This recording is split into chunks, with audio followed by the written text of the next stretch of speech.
Chacun sa vie, chacun sa morale. Et si je devais résumer ma vie elle est très simple, c'est celle d'un pauvre type. Voilà le genre de truc qu'il devrait écrire un jour. C'est l'histoire d'un homme comme tant d'autres. Son histoire est banale. Ça commence en France, en plein cœur du merdier, au pays du fromage et des collabos. Cet homme naît près de Paris en 1939. En 41, sa mère l'abandonne. Il ne la reverra jamais. À la Libération, il apprend enfin l'identité de son père, un résistant communiste mort en Allemagne dans un camp de concentration. Il a 6 ans. Un conflit intérieur commence alors, d'autant plus qu'à la même époque, un éducateur lui vole son innocence au nom de Jésus.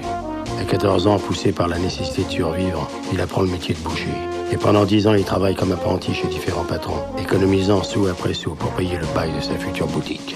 À 30 ans, il y parvient et s'installe à Aubervilliers. Les débuts sont difficiles, mais au bout de 2 ans, son affaire chevaline prend de l'envol. Enfin, il peut vivre. Il rencontre une jeune ouvrière bobineuse et déchire son hymen à l'hôtel de l'Avenir, juste en face de l'usine où elle travaille. Mais les événements se précipitent. 9 mois plus tard, il se retrouve père d'une fillette, Cynthia, dont la mère ne veut rien savoir. Elle les abandonne tous les deux et le père doit élever seul sa fille. Les années passent. La boucherie tourne tant bien que mal. Le boucher achète un petit appartement à crédit où la fille grandit, enfermée dans son mutisme. Sa puberté arrive. Elle prend des formes. Et le père, célibataire malgré lui, doit lutter contre la tentation. Et c'est alors que le drame éclate. La jeune fille a ses premières règles. Prise d'une douleur inconnue, elle part retrouver son père dans sa boucherie. Mais sur le chemin, un ouvrier tente de la séduire. Un voisin les voit et ramène la jeune fille à son père. Celui-ci, découvrant la tache de sang sur la jupe de son enfant, croit au viol. Il saisit un couteau et sort à la recherche du coupable. Sur le chantier voisin se trouve un autre ouvrier.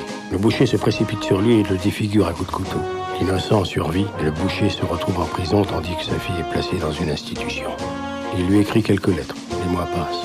Pour sortir de prison, le boucher doit céder son appartement et sa boutique. Il retrouve enfin la liberté, mais il a tout perdu. Pour survivre, il se fait engager comme serveur dans un café. Il devient l'amant de la patronne. Celle-ci tombe enceinte et lui propose de vendre le café pour repartir à zéro dans une autre ville, tous les deux. Avec l'argent du café, elle pourrait même lui payer le bail d'une boucherie. N'ayant pas le choix, l'homme accepte. Pour la première fois, elle se rend à l'institution à garder sa fille et lui fait ses adieux. Celle-ci le regarde partir sans un mot. Le lendemain, à l'aube, il quitte la ville en voiture avec la patronne, espérant échapper au sombre tunnel de son existence. Ils parviennent à Lille et s'installent chez la mère de la femme, en attendant de trouver un appartement et une boutique à elle. Comparée aux rues de Paris où il a toujours vécu, celle du nord de la France lui paraissent tristes et désertes. Pour la première fois de sa vie, il se sent comme un étranger. Les images de son père mort en déportation loin de son pays refont surface. Mais le boucher, comme tout homme, est avant tout un être de pure survie. Il décide de mettre au placard son passé et d'oublier la trahison faite à sa fille, ainsi que son amour pour elle.